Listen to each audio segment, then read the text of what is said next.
Imprisoned in the underworld by his sons Zeus and Hades, none are prepared for the wrath of Kronos. Father of the gods, King of the Titans, Destroyer of the universe.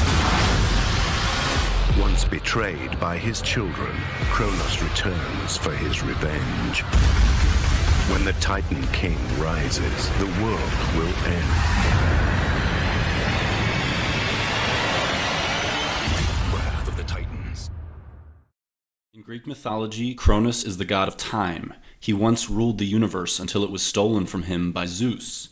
Christopher Lloyd is our Zeus resonator, and he battles Kronos' clock tower in the synchronistic epic Back to the Future. The Greeks' story said that Kronos was defeated by Zeus by way of his lightning bolt. Christopher Lloyd kills the clock tower with a lightning bolt, and since Kronos was the god of time, or the titan of time, it seems fitting that he would be represented by a gigantic, inanimate, but still antagonistic clock tower. Kronos was also a god who embodied limitation, darkness, death, and the color black. He was almost always depicted carrying a scythe, which is why his modern-day adaptation, the Grim Reaper, Death, also carries the scythe. The theme of escaping death is exemplified by the construction of a time machine, which is why Lloyd builds one, because Lloyd is Zeus, and Back to the Future is the story of how Zeus defeated the god of time, limitation, darkness, and death, Kronos. Kronos was the leader of the Titans, and his death marked the end of their reign over the universe, which humanity still celebrates to this day by lighting a gigantic torch, the Olympic torch, which honors the victory of the Olympian gods and their rise to power in the cosmos.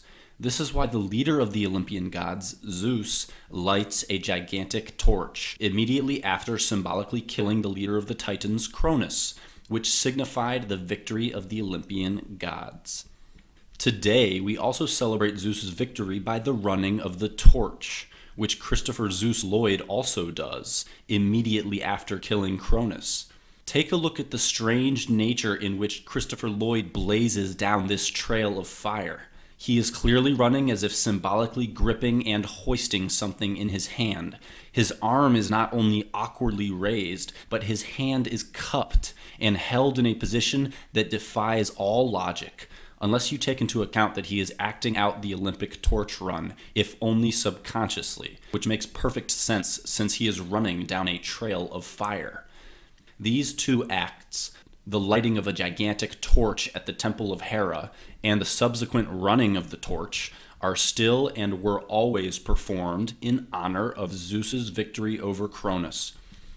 So is it only a coincidence that Christopher Zeus Lloyd performs these acts immediately after striking down a giant clock with a bolt of lightning, while simultaneously transcending humanity's most insurmountable limitations, those of being trapped in time? Is this a reenactment of the Olympic ceremonies and the Olympian mythology of the rise of the Olympian gods? After a closer look, you will see that it clearly is. According to the Greek myth, Zeus is not alone during the battle. He had the help of his two brothers, Poseidon and Hades. Zeus is the personification of the planet Jupiter, Kronos the personification of Saturn, while Hades is the personification of the planet Pluto. If this is truly a reenactment of the Olympian rise to power, then we should find both Hades and Poseidon present at the scene. Luckily, Hades is so clearly represented by Marty McFly that it is almost laughable.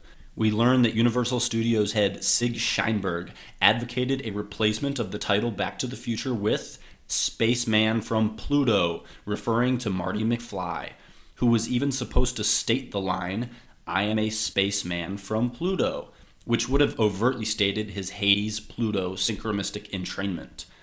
In this scene, Marty McFly is identified as a godlike alien supremacy from, of course, Pluto.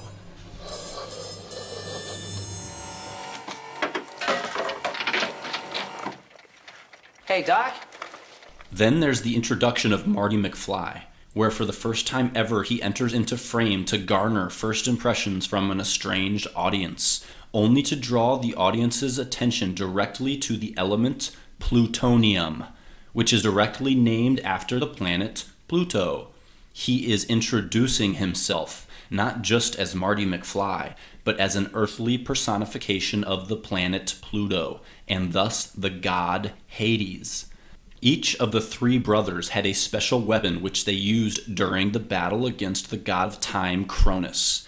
Zeus had his lightning bolt, Poseidon had his trident, Hades had his helm of darkness, which made him invisible. In the second film, Marty becomes the Invisible Man, wearing a black hat and an all-black disguise in an attempt to be unseen, which he achieves for a large portion of the film, whereby he walks about in broad daylight and plain sight but is never spotted. Invisibility is his power. Marty is also the only character in the entire trilogy to ever actually turn somewhat invisible. Thus we have the two brothers, Zeus and Hades, fighting against Kronos' clock tower. The scene has come together quite nicely. If only we could find the last piece of the puzzle, the third brother, Poseidon, somewhere. This scene happens moments before the clock tower fight scene. Hades is doing his invisible thing, and there he is. The last piece to the Olympian god puzzle falls solidly into place, and our Olympian trio materializes, ready for a reenactment of the transition from the age of Saturn, Kronos, to the age of Zeus, Jupiter. In the midst of the battle, we are hit with a remarkable sync event. This exploding clock is followed up instantaneously by the flashing of the commonly associated alternative name of Kronos Saturn, L. Watch as Kronos announces his presence with the exploding clock, and then the flashing of his name across the screen, roaring through the very fabric of the film to identify himself as the deity associated with all the time travel, clock tower madness. This ritual represents the end of the reign of Saturn, which is why it takes place late at night on Saturday, the end of the day of Saturday, the end of the day of Saturn. Next Saturday night, we're sending you back to the future.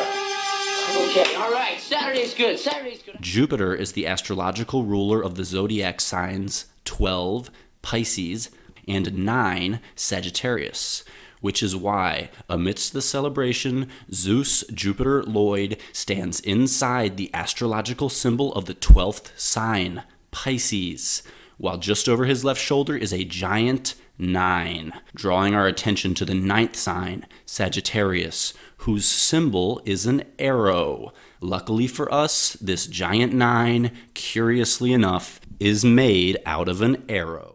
I keep it simple for these stupid cats, claiming you knew the facts, but in reality, you were trapped. Jesus Christ was a gangster rapper. They killed him, then he came back and made a platinum album. The path I traveled like the dragon shadow, invisible to CIA.